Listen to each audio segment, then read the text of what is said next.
Ustaz dalam keadaan sehat walafiat. Ya Allah, ya Allah. Nah, meneruskan kajian kita dengan bahasan tentang persoalan hukum ya, dalam Islam. Hari ini kita bahas ada pembahasan tentang hukum taklifi dan ada hukum qadha'i. Ada hukum taklifi, ada hukum qadha'i.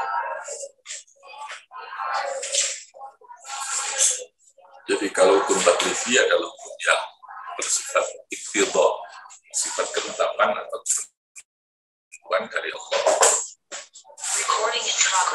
terkait dengan hal-hal yang menyangkut tentang af'alil mukallafin, baik iqtidhaan yang bersifat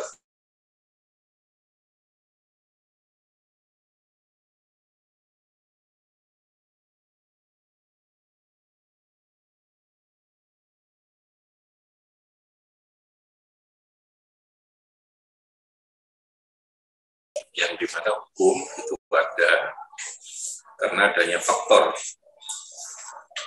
yang menyebabkan timbulnya hukum atau tidak adanya hukum. Nah, sekarang kita masuk terkait dengan pembahasan hukum berikutnya. Jadi dalam istilah usul fikih itu ada namanya hukum azimah, ada hukum rukhsah. Jadi ada azimah, ada hukum rukhsah. Jadi kalau azimah itu hukum asal, hukum yang ditetapkan, yang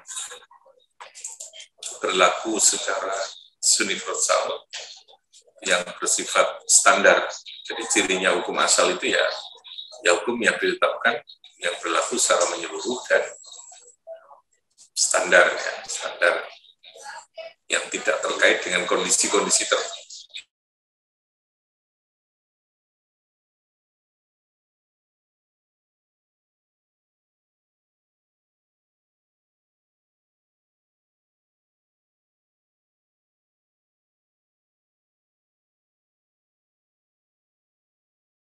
Dilakukan dengan berapa rakaat?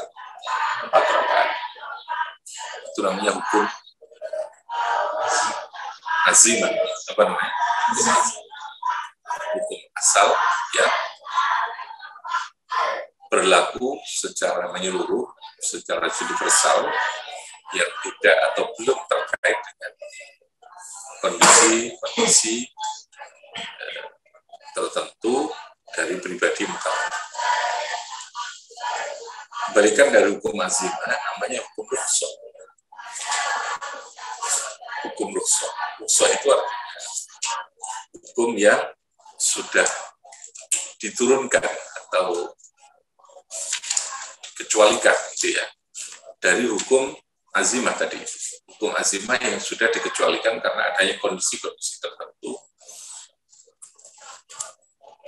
yang bersifat kasuistik ya. Kondisi-kondisi tertentu yang bersifat kasuistik. Ketika orang sakit, ketika orang bepergian, itu biasanya alasan utama yang menyebabkan seseorang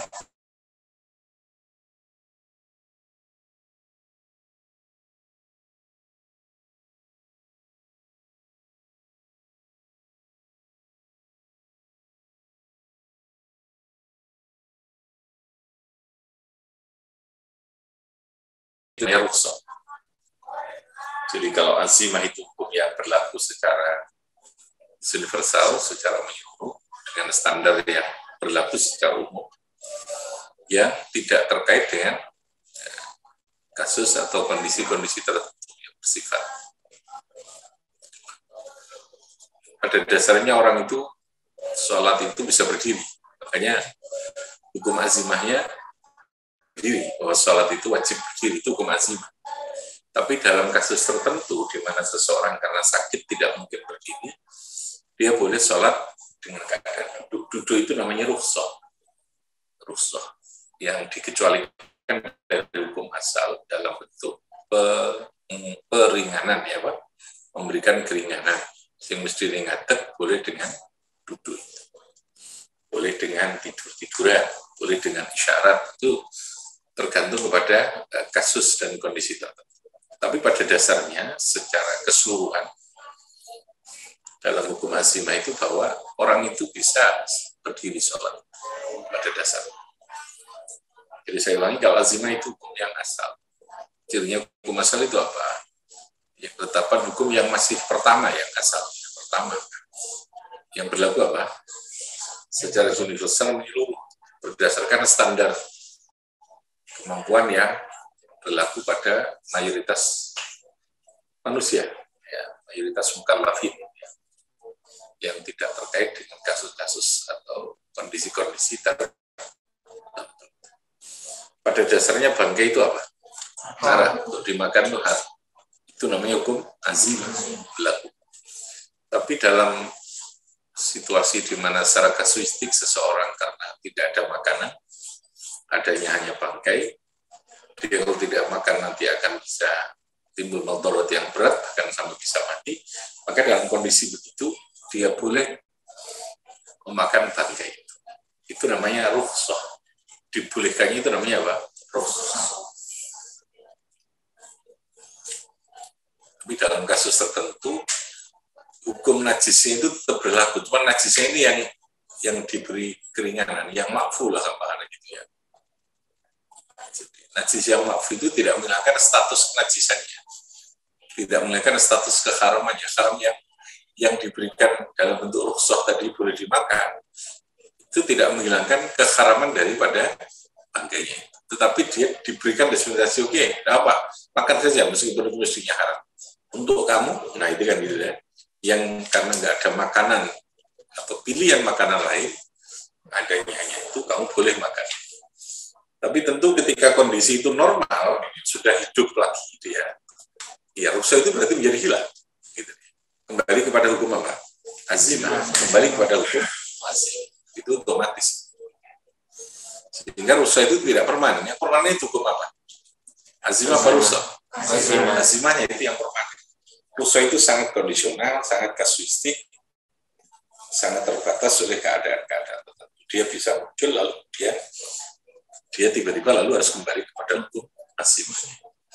Wong sholat nek loros boleh, dia boleh duduk. Doa dengan duduk. Sholat dengan duduk itu rukhsah.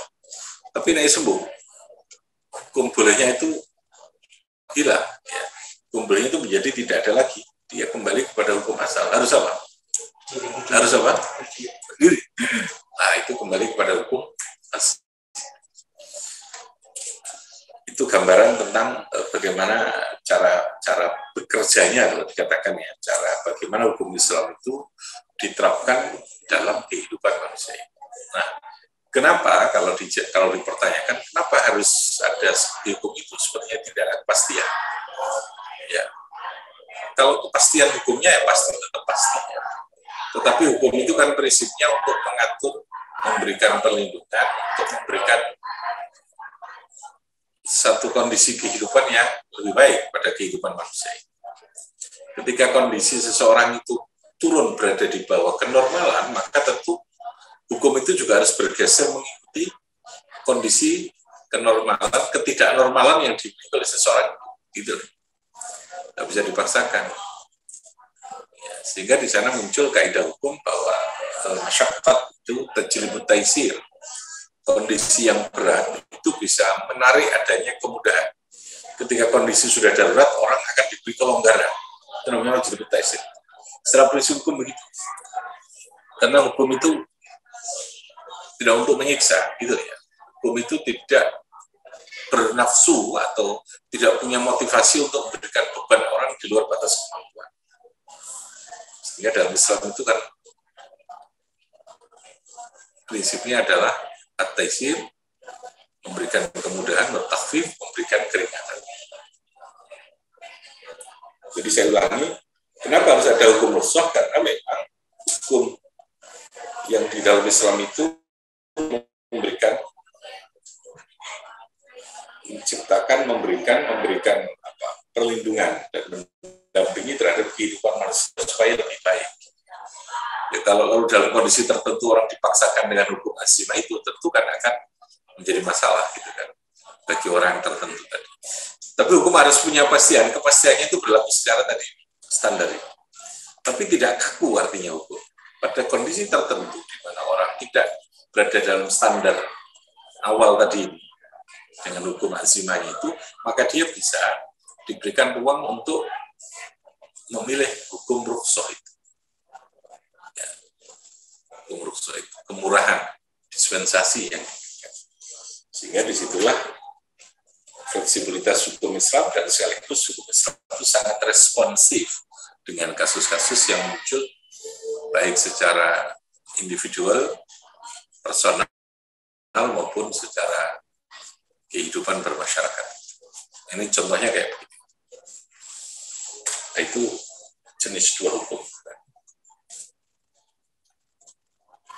Ya, yang kedua, hukum rukhsah ini karena hukum yang diberikan dalam bentuk memberikan keringanan atau dispensasi, tentu ada prasyarat, gitu ya. Tidak bisa orang tiba-tiba lalu kemudian mendapatkan rukhsah atau mengabaikan hukum azimahnya, itu tidak bisa. Kalau itu yang terjadi ya itu namanya tidak ada kepastian hukum, gitu ya. Ini hukumnya kok berubah-ubah gitu. Jadi untuk memberikan kepastian hukum itu bahwa diberikannya hukum rukhsah pada orang tertentu dalam kasus atau kondisi tertentu itu dengan prasyarat yang ketat. Gitu. Yang intinya tadi itu ya, menghindarkan daf'ul masyaqqat, daf'ul kharaj.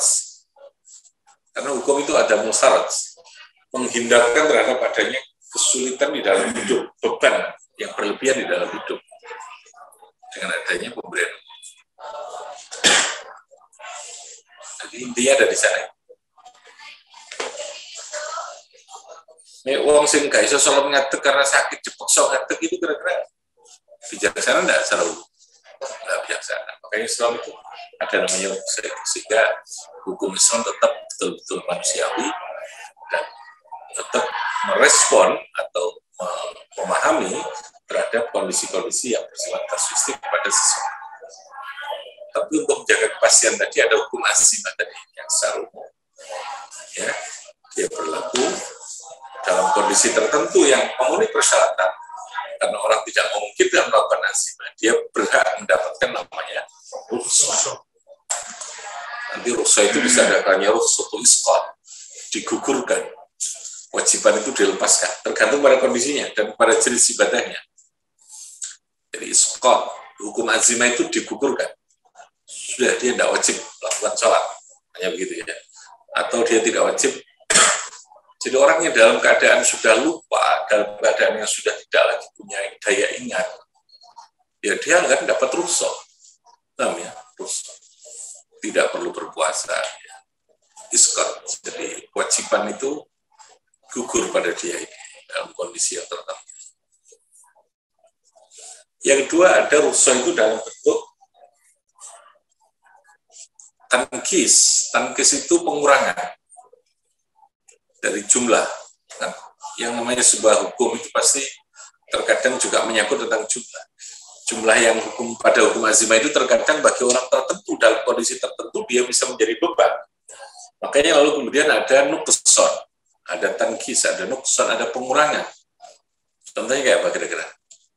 Salat apa? Qasar. Qasar asalnya berapa? 4 rakaat duhur itu. Maka dia boleh dilakukan dengan berapa? 2 rakaat. Qasar itu namanya tankis, mengurangi jumlah. Diturunkan. Ada rukhsah itu dalam bentuk tabdil, mengganti. Padahal itu kan pengganti. Jadi ketika kondisi tertentu dia tidak mungkin puasa, dia bisa menggantikan dengan bayar fidyah. Nah, itu namanya mengalihkan suatu kewajiban itu dengan bentuk kewajiban lain yang memungkinkan dia untuk melakukan. Jadi macam-macamnya rukhsah juga itu. Bisa penundaan, bisa mengajukan, bisa takhir, bisa takdim, ya, dalam urusan waktu itu. Itu itu juga rukhsah. Yang intinya semua pilihan di luar hukum azimah itu sifatnya meringankan, sifatnya mengurangi beban, sifatnya menghilangkan kesulitan. Bahasa agama itu ada masyaqqat, ada doror, ada kharaj, ada mafsadah, itu satu paket ya, yang bisa saling terkait gitu. Sesuatu yang mafsadah itu biasanya juga akan menimbulkan masyaqqat, akan menimbulkan kharaj. Kharaj itu kerukan kesulitan kita dalam kehidupan. Ya, ini sebenarnya yang harus dihindarkan. Hukum harus justru melindungi pada seseorang untuk tidak berada dalam situasi yang masyaqqat, tidak berada dalam situasi yang apa? Doror, tidak ada dalam situasi yang kharaj, tidak ada situasi yang apalagi mafsadah yang rusak. Itu yang diperlukan untuk diatur dengan hukum. Sehingga tadi saya katakan hukum azimah yang bersifat standar, yang bersifat universal, yang berlaku secara umum, yang ada kepastian, ini tetap ada namanya rukhsah, yang di situ adalah pengecualian atas hukum azimah, bisa dalam bentuk dispensasi, pengurangan, penggantian bentuk, kan gitu ya, bisa mendahulukan, bisa mengakhirkan, namanya takhir, takdir, gitu ya, bahkan bisa menghapuskan kewajiban itu lalu kemudian bisa dihapuskan. Itu mahar sifat Rahman Rahimnya bisa. Oke, itu gambaran dari hukum azimah dan hukum apa? Silakan kalau yang bertanya. Yang permanen itu apa tadi? Yang permanen azimah baru rukhsah. Kalau rukhsah itu istilahnya apa? Kondisional, situasional dan terbatas. Kalau sudah situasinya normal, sudah normal sesuai standar, ya kembali ke hukum standar yang keasinan. Silakan, ada yang tanya? Ya, terus? Situasi kita mendapatkan mana yang lebih baik antara mengambil rukhsah atau tidak? Jadi ada beberapa pendapat. Ada yang menyebutkan lebih baik mengambil rukhsah karena Allah itu lebih suka pada hambanya yang dalam kondisi tertentu untuk mengambil kemurahan-kemurahan. Jadi Allah itu yuhibbu antu ata rukhsah. Allah itu lebih suka kalau tu'ta itu artinya diambil, didatangi. Rukhsah itu namanya rukhsah tadi, rukhsahnya. Jadi kalau Anda pergi, sebaiknya mukel. Allah itu lebih suka itu daripada kamu puasa tapi tolong. Kalau itu gak senang. Kamu puasa tapi tolong. Semangat kan itu ya. Makanya ada yang mengatakan ya, lihat terhadap jenis ibadahnya apa. Ya sama gitu ya. Ada yang jenis ibadah tertentu lebih baik mengambil rukhsah, ada yang lebih baik tetap di azimah. Tapi sekali lagi dalam kondisi di mana sampai pada tingkat memberikan beban yang lebih itu tentu jauh lebih baik mengambil apa? Rukhsah tadi. Tapi di mana rukhsah itu terkait dengan sesuatu yang bersifat hanya tabdil atau hanya sekedar tamkis tadi itu bisa saja kita mengambil apa? Mengambil azimah. Makanya kalau itu berkaitan dengan kayak menyangkut tentang mempertahankan jiwa, mempertahankan nyawa, itu menjadi harus. Di mana Anda ketika dalam kondisi tertentu tidak ada makan apa, hanya ada bangkai, mereka mangan ini mati, maka memakan bangkai itu hukumnya harus. Kalau enggak kita berdosa. Kalau mati bukan berarti mati sulhati manda, itu so. Mati tolongso ya. Jadi sebenarnya makan saja bangkai itu untuk pertahankan kehidupan. Karena Gusti Allah itu suka hambanya yang tidak dalam kondisi apa? Yang tidak dalam kondisi masyarakat. Jawab, enggak, saya pokoknya tidak mau. Bangkai ini najis. Jadi seringkali orang yang terkadang itu baru Islam sing kalis-kalis yang tipis-tipis gitu ya. Islam yang baru-baru atau Islam yang baru paham hukum secara sekilas, itu cenderung sok terlalu idealis, sok terlalu syar'i bahkan itu ya. Tapi dia tidak memahami terhadap adanya pertimbangan kondisi tertentu yang kita perlu. Kalau itu ada santri yang sangat ekstrim, ada musik tutup gitu. Wah, itu bukan dia. Bangga sekali dia. Ya, bisa jadi karena mau disyuting. Ya, tidak harus segitunya. Wah, itu menjadi pilihan, tidak apa-apa. Tidak harus demonstratif. Tiba-tiba begitu kan suruh matiin aja kan. Musiknya ngapain orang suruh nutup ini. Kuping segitu lama. Jadi prinsipnya agama itu manusiawi banget. Hukum juga demikian manusia banget karena agama untuk manusia, bukan untuk Tuhan. Agama diturunkan Allah itu untuk mengatur, memberikan kebaikan dalam kehidupan manusia. Makanya tidak boleh ada aturan hukum yang ketika dipaksakan secara azimah itu akan menimbulkan persoalan. Sehingga di sana ada namanya apa? Rukhsah. Jadi ibadah sholat itu ibadah yang tidak boleh ditinggalkan. Tetapi pelaksanaannya tetap menyesuaikan kondisi. Gitu. Itu hebatnya kan. Karena sholat itu lilik, orang tidak boleh lepas zikir kepada Allah. Sepanjang masih ada apa? Kesadaran. Nah, kali itu tidak dalam kondisi kehilangan kesadaran. Kalau masih ada kesadaran, sholat tetap harus dilakukan. Meskipun dalam kondisi yang minimalis sekalipun ya. Kalau masih ada kesadaran, isyarat, mata dan seterusnya. Karena lidik tadi. Sehingga di situ kan menggambarkan sesungguhnya bukan rukuknya, bukan sujudnya yang terpenting bagi Allah, tetapi adalah ingat kamu dan gestur kamu yang betul-betul inqiyad wal khudu, ketundukan, ingat zikir kepada Allah, ketundukanmu, kepasrahanmu itu yang terpenting, bahwa kita ini butuh kepada Allah. Jadi salat itu betul-betul menjadikan kita manusia ini tahu diri lah dengan inqiyad wal khudu, dengan khusyuk. Yang pokok itunya sesungguhnya. Tetapi untuk bisa itu kan tetap harus ada prosedur formal. Nah, hukum yang ditulis kemarin saya katakan, yang dicatat, yang dinilai itu pada formalitasnya. Maka pada rukuk sujudnya itu. Tapi pada substansi hati terkait dengan apakah hati kita ikut sujud, hati kita ikut rukuk, itu tidak masuk di dalam hukum. Itu Allah nanti yang akan menilai. Sehingga kepantasan seseorang apakah dari yang dilakukan mendapatkan nilai berapa itu Allah pada akhirnya. Malaikat pun saya katakan dia hanya mencatat pada aspek yang bersifat normatif, yang bersifat lahiriah, lahirnya, syurut wa arkan itu. Tapi substansi dari sebuah pelaksanaan ibadah itu mesti Allah. Nah, sholat itu demikian. Jadi ada kewajiban yang tidak bisa digugurkan sepanjang dia punya akal. Tapi pelaksanaannya bisa disesuaikan dengan kondisi, sesuai dengan keadaan.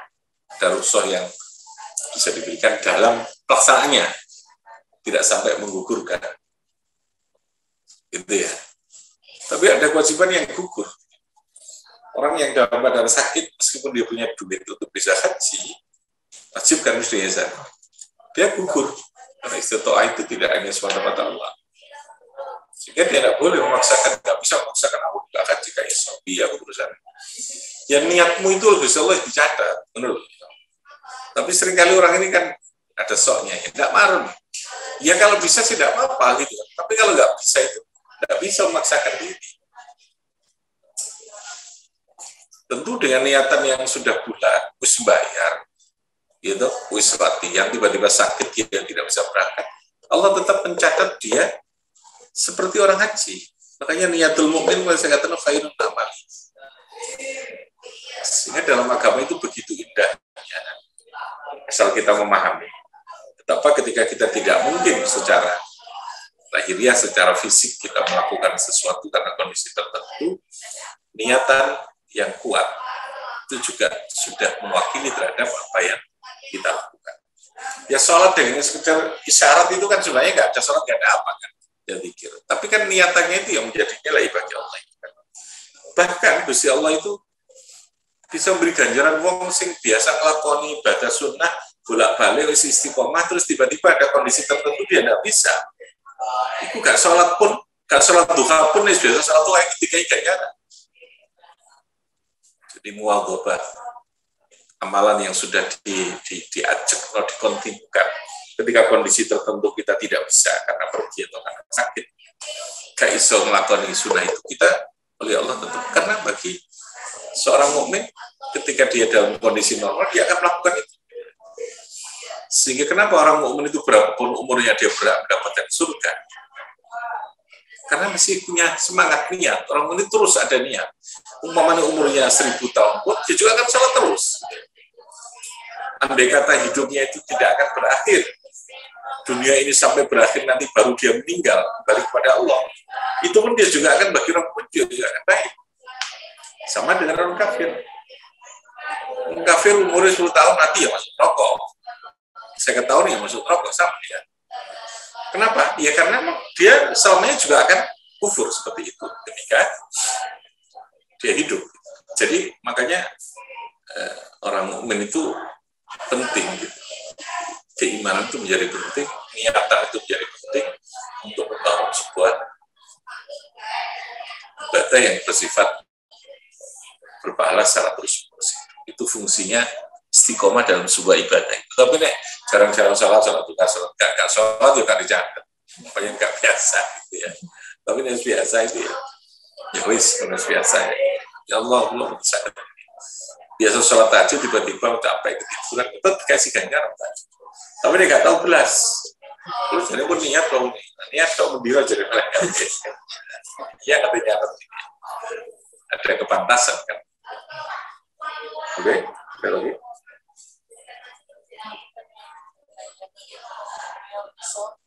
Ketika perjalanan tidak ada tujuan tertentu, yang tidak ada tujuan yang penting atau tidak ada tujuan tertentu, misalnya mengajak kelompok Ya, jadi begini, ada istilah pergi, ada istilah al-ha'i, bingung, ada istilah orang yang minggat itu al-abik bahasa Arabnya. Ulama ada yang mengatakan pergi itu ada tujuan, ada maksud. Maksud apa saja? Yang penting ubah. Tidak harus ibadah ya.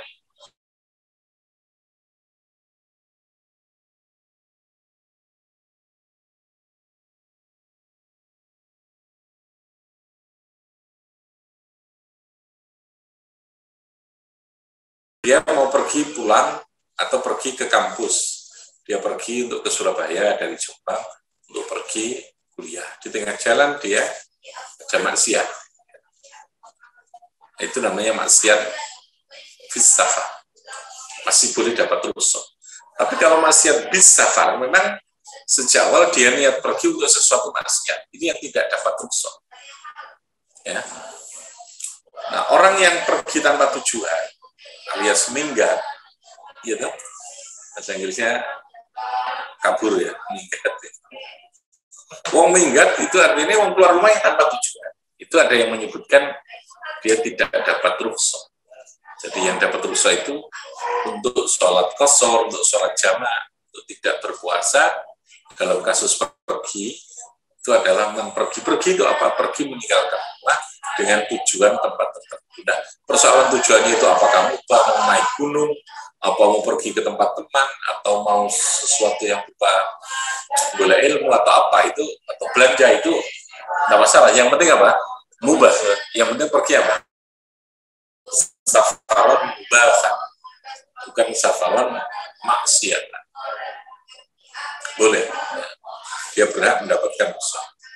Terus sekali lagi rukhsah itu tadi makanya dikatakan, dipertanyakan apakah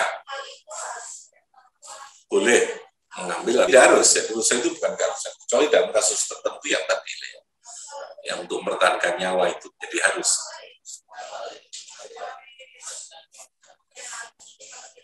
Yang sifatnya untuk melindungi hifdzun nafas, sehingga pilihan hukum yang di luar azimah itu jadi harus.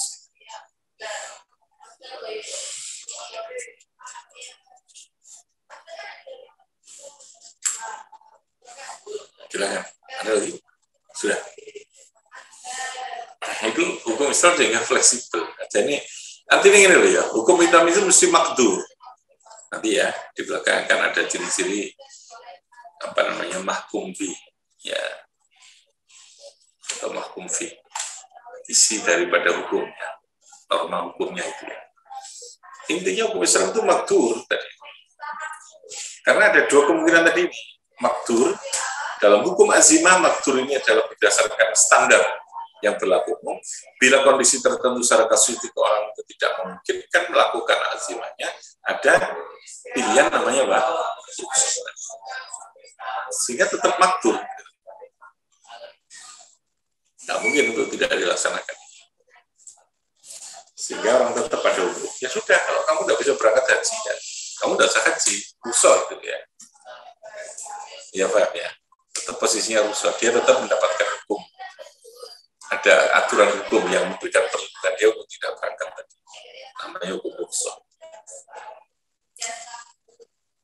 Oke, saya kira begitu terkait dengan perbedaan apa tadi? Hukum rusak dan hukum azimah dan hukum apa? Bifanfa'na bibarakati wa minal khusna